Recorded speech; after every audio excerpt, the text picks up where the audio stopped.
My name is Pamela.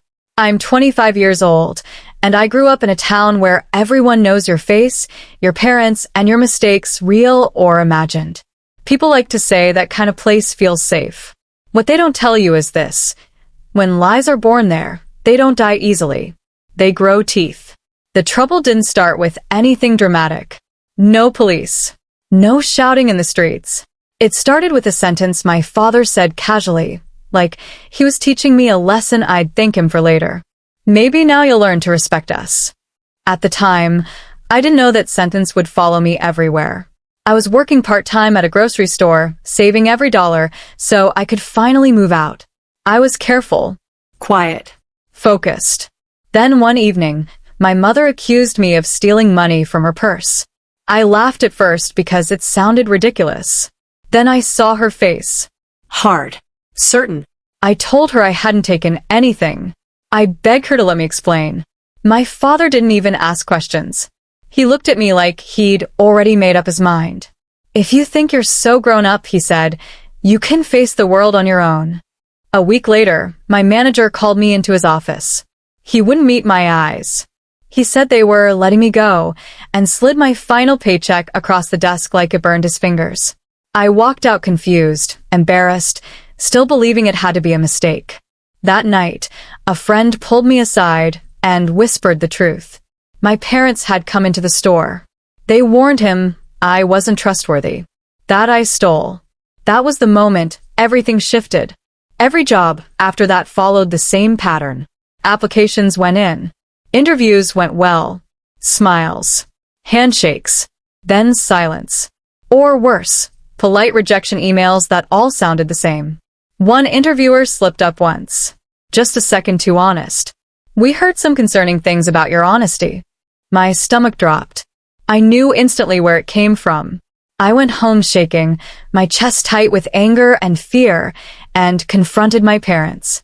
My father didn't deny it. He crossed his arms like a judge delivering a sentence. It's for your own good, he said. Humiliation builds character. Then he said it again, slower, like he wanted it carved into me. Maybe now you'll learn to respect us.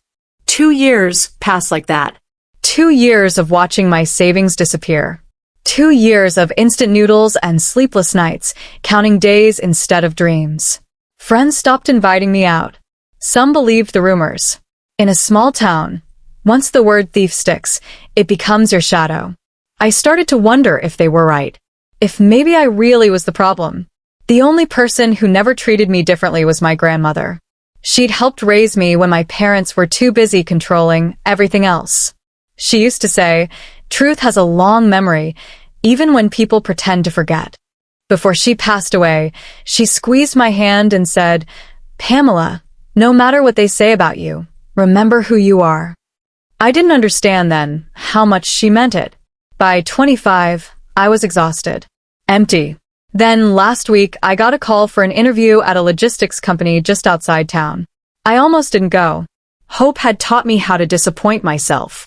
Still, I ironed my only decent blazer and practiced answers in the mirror, telling myself it meant nothing. The interview started normally. Questions. Notes. Nods. I waited for the familiar tension, for the moment my parents' poison would surface. Then the door opened. A man in his early 50s walked in. Calm. Confident. The room changed instantly. The HR manager stood up. This is our CEO, she said. My heart slammed against my ribs. He looked at me, not with suspicion, but recognition. Then he said something that didn't make sense. Before we continue, he said gently, I need to give you something. Your grandmother left it with me. He pulled a thick, yellowed envelope from his briefcase and placed it in front of me. My hands started to shake.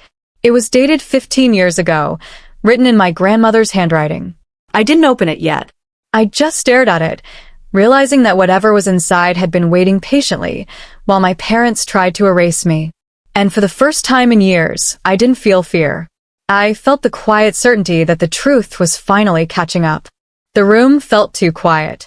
I could hear my own breathing, shallow and uneven, like I'd just run up a flight of stairs. The envelope sat between us, thick and heavy, as if it carried more weight than paper should. The CEO didn't rush me. He just nodded once, giving me permission without saying a word. My fingers hovered for a second. I was afraid that if I touched it, the moment would vanish, that this was some strange misunderstanding I'd wake up from. Then I broke the seal. Inside were documents, neatly stacked. On top was a handwritten letter. I recognized my grandmother's handwriting instantly, steady, careful, familiar. My throat tightened as I began to read. Pamela, if you are reading this, then what I feared has happened. My chest ached. She wrote that 15 years ago, she had seen signs in my parents that frightened her, not anger, but control. A need to dominate, to punish, to break someone down so they'd never leave. She said she worried that one day they would try to destroy me not with fists, but with whispers. So she prepared. Beneath the letter were notarized statements, sworn affidavits, names I hadn't heard in years, former neighbors, an old supervisor of my father's, even a distant cousin who once worked with him. Every page said the same thing in different words, that my parents had been spreading lies about me, that they called me a thief, that they warned employers not to trust me. My vision blurred as I turned the pages. It wasn't just proof. It was a map of how my life had been quietly sabotaged. The CEO cleared his throat. Your grandmother was one of our earliest investors, he said. Back when this company was nothing but a risky idea and a rented warehouse. I looked up at him, stunned. She left these documents with the board, he continued, with very specific instructions.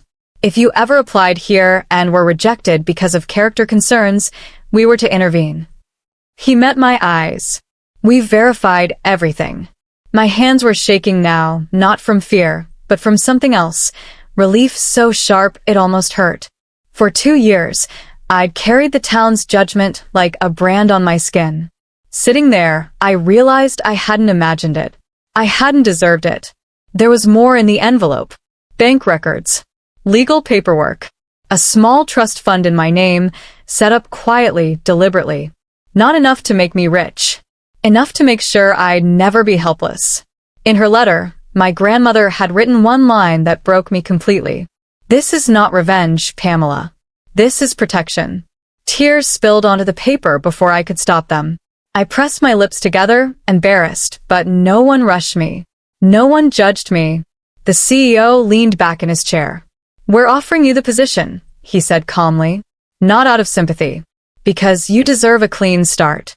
I nodded because I couldn't speak. If I opened my mouth, I knew I'd fall apart. When I left the building, the air felt different.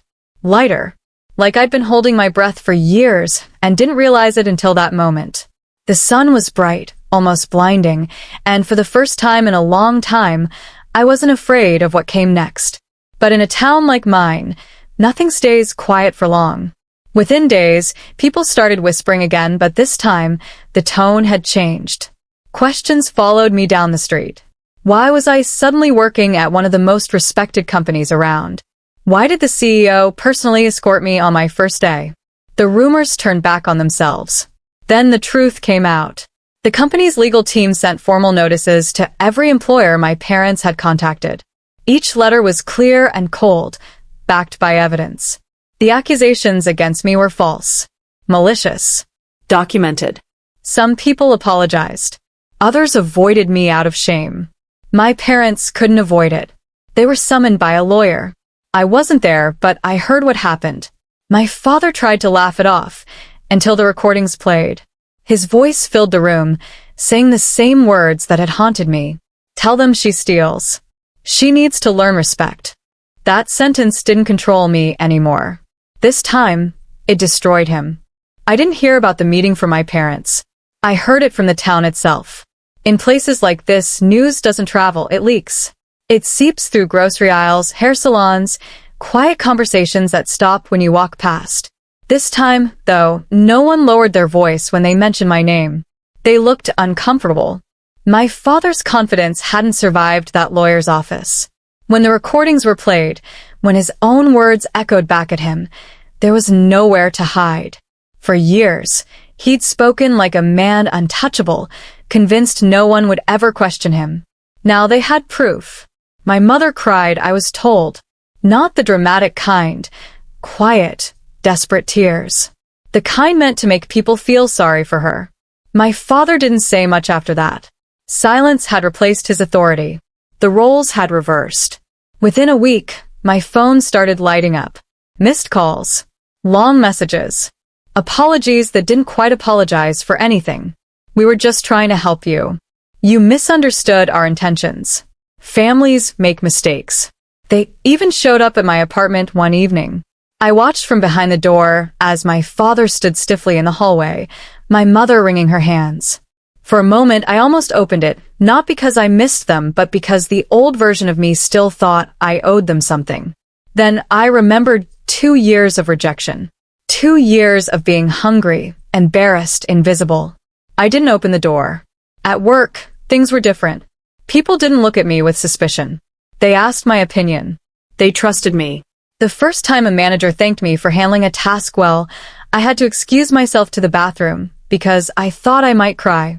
Respect, I realized, wasn't something you could force out of someone. It grew when you were seen clearly. The town noticed the shift, too. Shop owners who once turned me away suddenly smiled too hard. An old manager tried to make small talk, as if we'd always been on good terms. I stayed polite, distant. I wasn't interested in revenge. I already had something better. One afternoon, I walked past the grocery store where I'd lost my first job. The automatic doors hissed open, and for a second, I was 23 again, standing there with a paycheck in my hand and no explanation. This time, I kept walking.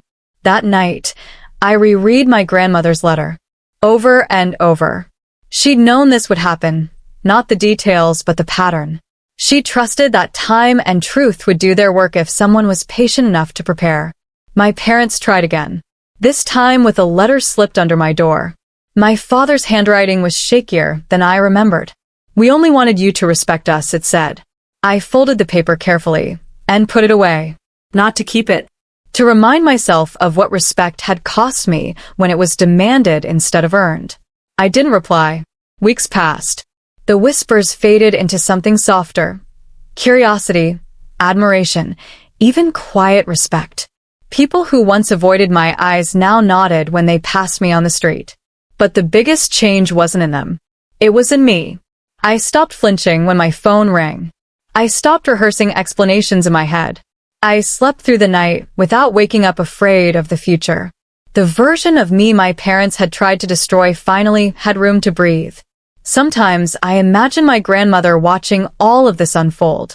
I think about how she never confronted my parents directly, never created a scene. She just waited, gathered the truth, and trusted it would matter when the time was right. She was right. They thought they were writing my ending. They really believed that by breaking my name, they could control my life. They didn't know someone had already protected it. I used to think closure was something someone else gave you. An apology. An admission. A moment where the people who hurt you finally said, "We were wrong." I don't believe that anymore. Closure came to me quietly, on an ordinary morning, when I walked into work and realized I wasn't afraid of being seen. No one was waiting for me to fail. No one was watching me with suspicion. I was just trusted. That was new. My parents tried one last time a few weeks later. They didn't show up unannounced this time. They sent a message asking if we could talk like adults. I stared at my phone for a long time, my thumb hovering over the screen. The old version of me would have gone. Would have hoped, would have tried to fix something that was never mine to fix. Instead, I put the phone face down and went back to my life. Because here's the truth no one tells you. When people ruin your name on purpose, rebuilding it is not your responsibility. Surviving it is. The town eventually settled into a new story. Not a dramatic one. Just a quiet understanding that things weren't the way they'd been told. Some people apologized. Some never did. I learned that both reactions say more about them than about me. One afternoon, I visited my grandmother's grave for the first time since everything came out. I brought flowers and stood there longer than I meant to. I told her about the job, about the trust, about how her plan had worked exactly the way she said it would.